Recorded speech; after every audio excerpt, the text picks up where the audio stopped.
for the Phillies, who make two moves at this deadline, acquiring closer Jhoan Duran from the Minnesota Twins in exchange for starting pitcher Mick Abel and catcher Eduardo Tait. Tait looks like Tate. It is Tait. He is, I believe, in high A. He's a very interesting prospect, kind of a top 50 type. Mick Abel, I'm not sure if he still has prospect eligibility or not, but he came up this year, debuted, made a handful of starts, looked really good at times, looked really shaky at times. But the Phillies trade what I would say are two of their best 5 prospects to go out and get a legitimate closer. Relievers, they're volatile. We've mentioned that. Duran is less volatile because of how overwhelming the stuff is. Yeah, but again, we've already talked about Mason Miller on here, and if we're just going on trade value because he's cheaper and has more years, I can understand Mason Miller being more attractive. That said, I could not be a bigger fan of this guy. I mean, I think I mentioned Griffin Jack's also traded. There's some really, really good relievers that were on the move.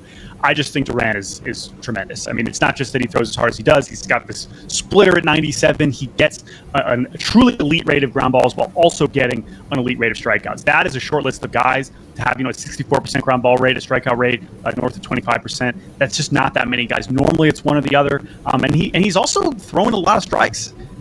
He's not as necessarily going to be as vulnerable to just suddenly walking the house. So I just think this is exactly what they needed. Now, did they need more than him? Because where their bullpen was an even more precarious position than some of these other teams. I think that's worth debating. It's, they signed David Robertson. They're going to get him back at some point, but what is he? He's 40 years old. So, we really don't know what to expect there.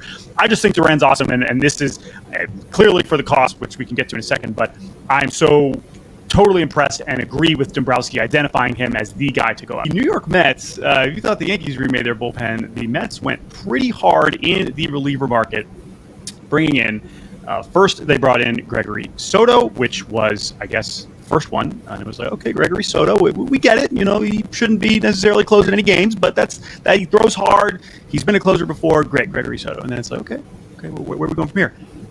Then yesterday we get Ryan Helsley and Tyler Rogers. Just a wonderful contrast of pitchers. One of the hardest throwers in the league and the softest thrower in the league.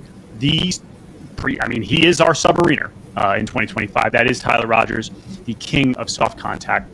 He comes over from San Francisco for a very interesting 3-team package.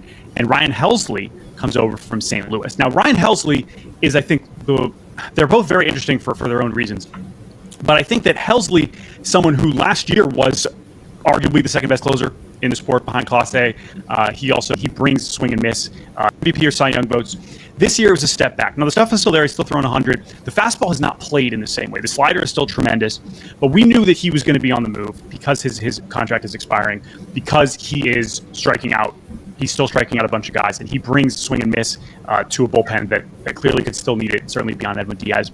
So I'm not expecting him to take Edwin Diaz's job. We move him to the 8th inning, and that's a pretty sweet setup. Whereas Tyler Rogers, you can kind of bring him in all kinds of weird situations, but for the most part, you're looking for soft contact, you're looking for ground balls, and you can most relevantly to Tyler Rogers, you can bring him in all the time.